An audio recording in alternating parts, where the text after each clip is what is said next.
Well, I've been interested in the idea of making a film about dreams really since I was a kid. It took various different forms, but about 10 years ago I fixed on this idea of structuring the film like a heist movie, taking it in an action direction, a thriller direction, and jumping off from this notion of what if you could share a dream? What if you could take away the barriers between our dreams? We all dream every night. It's a very universal experience, but we don't get to share it. If you could share it, then that dream space would become a valid alternate reality. And if you were to fight or fall in love or whatever within that space, that would have real meaning as a human interaction. So for about 10 years, I worked on this heist movie idea and eventually managed to find the emotional connection with that I needed.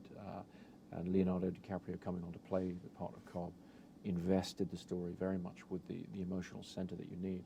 Because when you're dealing with the human mind, when you're dealing with the world of dreams, it's not enough to just have an interesting set of ideas. You really have to have a human connection, an emotional connection for the audience.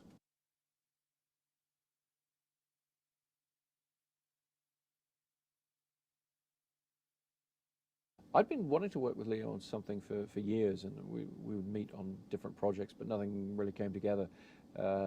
With Inception, I was finally able to convince him, and really what I had to convince him of is that the story needed his talent, not just his charisma, but his incredible acting talent to be able to guide the audience through a complicated world.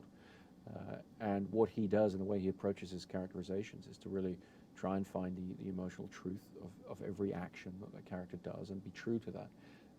And that has really elevated the movie. It's really opened the movie for the audience, and it was an incredibly important thing.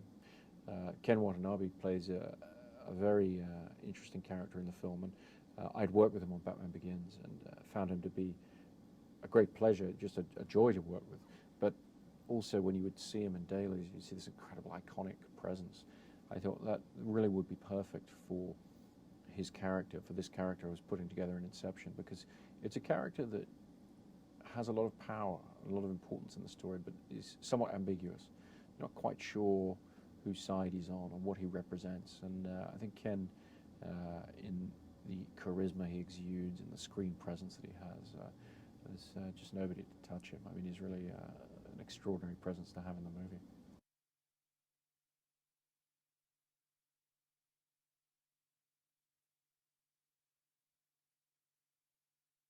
On The Dark Knight, we'd shot in 3 different countries, and I enjoyed that process of moving the company around and shooting in real places. So we expanded that. We went to twice the number. We went to 6 countries in this film, and we did it, and we photographed as much as possible in camera on real locations, specifically for the reason that the idea behind Inception is that dreams feel real while we're in them.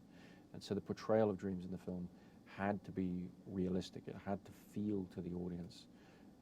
It had to have the textures of everyday life, of reality, in order for us to invest in these alternate realities. And so it was very important that when we were using visual effects, we were using them for what they're best at, which is enhancing things that we've shot in camera. So we put huge demands on our physical crew in terms of what we needed to shoot in camera. But these were a lot of these guys I'd worked with on the Batman films, and they were really up for an amazing set of challenges, and they rose to it at every turn and did some things that I just found extraordinary to watch.